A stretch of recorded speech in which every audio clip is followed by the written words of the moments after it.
Hey YouTube, welcome back. Thank you for coming through. I really appreciate it. My name is Andrew. I'm a high performance coach, stuntman, athlete, and now YouTuber extraordinaire, I guess.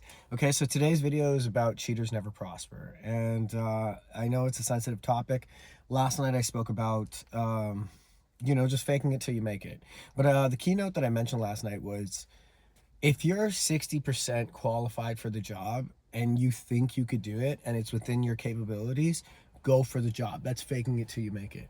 But now, if you're 60% qualified for the job and you cheat to make it and you kind of ride along for a really long time trying to sell it the illusion that you've put on this great facade that you're such an incredible person, then at that point you're everyone's going to see right through it. People are going to see through that illusion and those lies after a long period of time. Okay, so yeah, I just want to mention to you that a lot of athletes that I'm around, excuse me, that are over 40 consume this product called Anavar. And Anavar helps strengthen your ligaments and tendons, and it's commonly used for muscle prevention and recovery, preservation and recovery. Okay, the side effects are usually liver toxicity and hormonal imbalance, and potentially could lead to cardiovascular strain.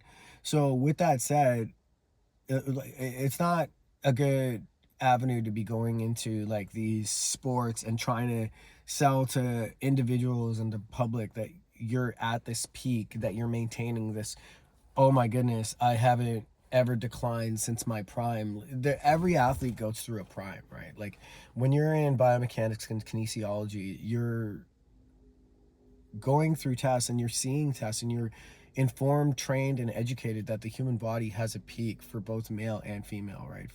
For females it's a lot younger, and for males it goes to a lot later. But with females it could range between like 17 to 24, 25, and for males it could go from 16 all the way to like 29, right? Depending, right? So anytime that you see an athlete that's supremely prime over that, there's two main things they're doing. They're either really focused on a good natural approach to their career, or they're like consuming things on the side that that are not really pursuing them and that are not really going to benefit them in the long run, right? So another steroid, or another common practice that people like to use in sport, is decadurabolin, and that's known for improving collagen synthesis and joint health.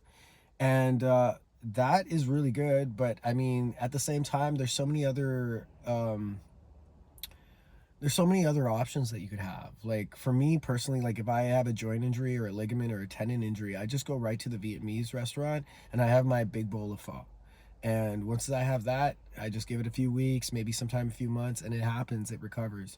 You know, you don't necessarily always have to get hacked open, or you don't necessarily have to rely on some sort of medical accessories such as pills or drugs or injections. Okay, and the side effects of that is water retention, and potential suppression of natural testosterone production, right? So great that you're taking all these drugs to help you with all those things, but you're going to start noticing a lot of declines in the future, because once you start losing testosterone, you start losing your power.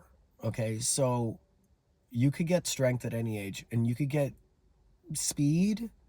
You lose a little bit of the speed after your 30s, but your explosiveness, that's really where it all boils down to. That's where your prime is, right? And you can make your explosiveness a lot bigger and better depending on how you train it in your late ages, but that's really how focused and well disciplined you are as an athlete. Okay, and HGH is the third drug that I'd like to mention, and you'd probably see like there's a individual in the icon that I have for my thumbnail,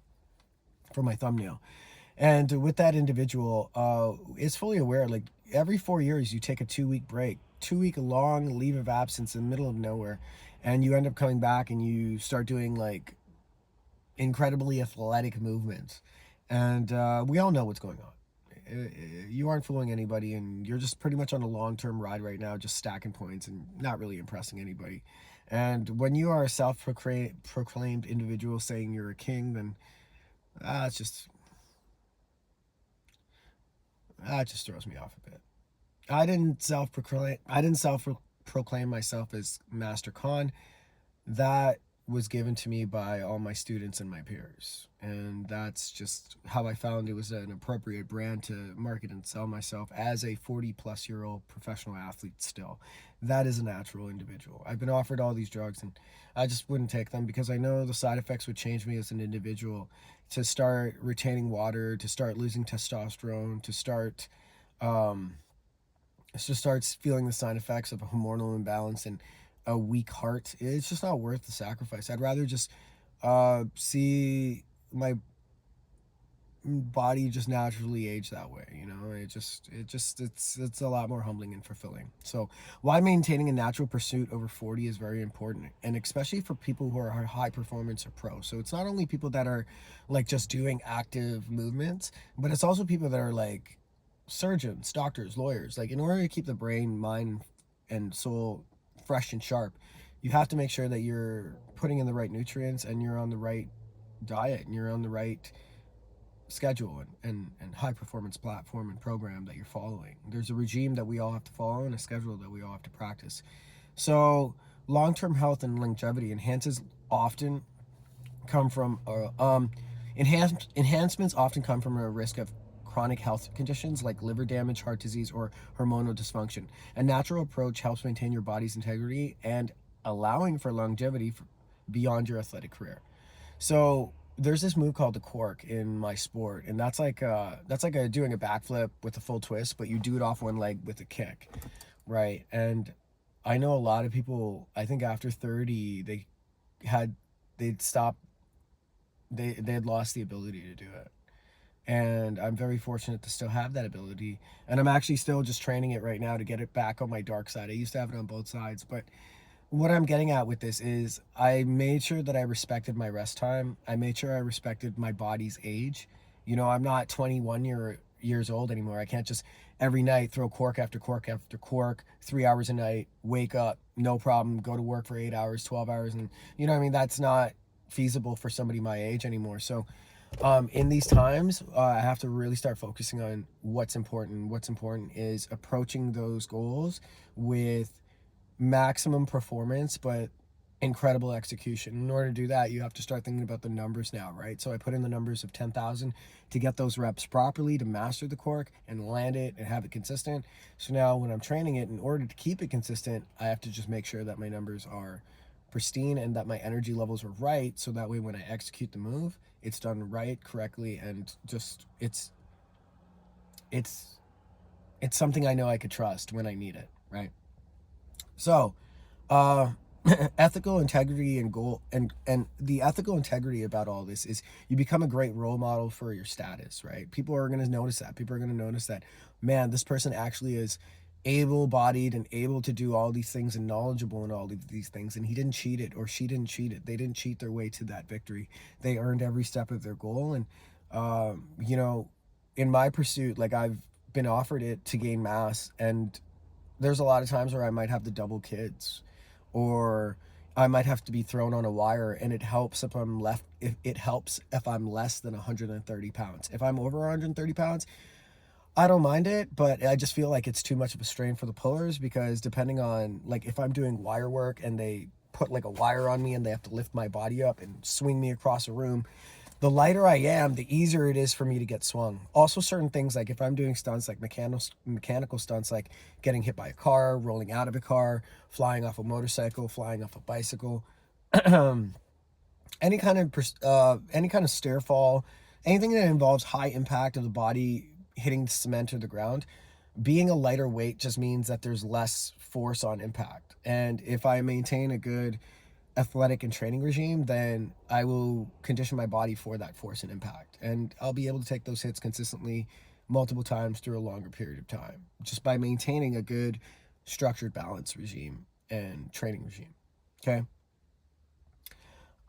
Staying natural sets an example for younger athletes and fans. It reinforces discipline and showcases what's possible through consistent hard work, and even at an elite age over beyond 40. So I really feel deep down inside of me, I think I could be able to do all these crazy tricks like butterfly twist, 540, cork, cartful, all these things, even though they're basic tricks in the community, I think I could still be able to do them in my 50s. And I wasn't ever an elite pro tricker or parkour athlete, but I was a pro at some point, and I still have those skills. Like when I coach those kids and when I coach those adults, they still learn a lot from my experiences and the dynamic movements I still am able to display for their examples if they need them, right? So, three main benefits of elite athletes or elite individuals, high performance individuals over 40, right?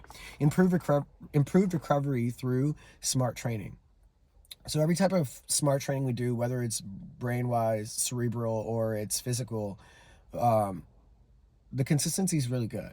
And working on the little things helps. So like work on your puzzles, work on your Minecraft games, work on your puzzle, work on your just riddles, things like that. Things will help you like that. Work on your improv skills, just so that way the mind is sharper. Work on your dynamic debating. Things like that will help with the mind. So when it comes to the body, incorporating mobility exercises, ice baths, and recovery-focused nutrition can reduce your injury to risk of injury, while improving tendon and ligament health recovery. So as you're resting, as you're going through these ice baths and resting and stretching, going through your yoga and going through whatever you have to, your steam rooms, whatever, at the same time you could be doing all these other things. You could be working the mind and the body and just making yourself into a better individual. And that's how you improve. Like a lot of times when I'm literally just working at the gym, lying on my back, opening up my hip against the wall, just letting my leg drop into a split,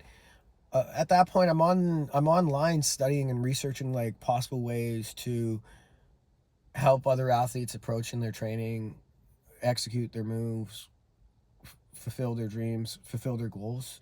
And in order to do that, I got to be more well versed and knowledgeable as an individual, as an athlete, and as a coach and as a performer, right? So uh everybody in our field, we do that. We're constantly learning and we're constantly trying to find new avenues to make things easier, to make things simpler. We aren't trying to bust our tails 20 hours a day just to have one simple recovery for something. No, no, no, no. We're trying to find a simple recovery and then just ride it through and just allow the body to naturally heal. The mental longevity in your sport is key. By avoiding harmful substances, your career will span exponentially.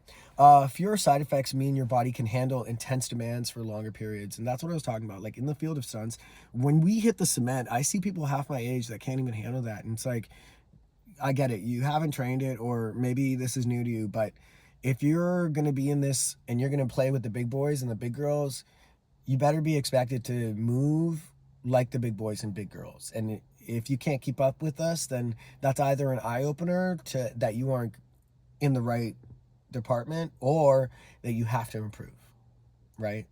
And I hope in your sake, in the benefit positive sake, it's I have to improve.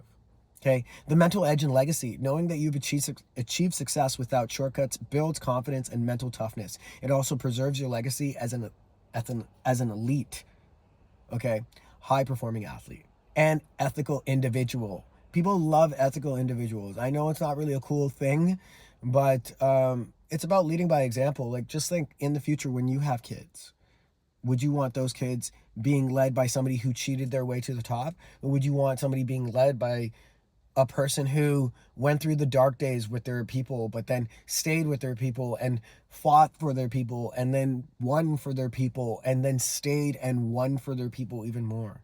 I'm not trying to make great comparisons and legacies or anything like that, but that's really just how I want to break this whole entire debate down. And I think now the public is starting to realize it, okay? So this combination of education and enhancements and the natural approach of this creates a well-rounded, informative, and insightful video of all the topics I just mentioned today about being a high-performance individual or pro athlete individual over the age of 40.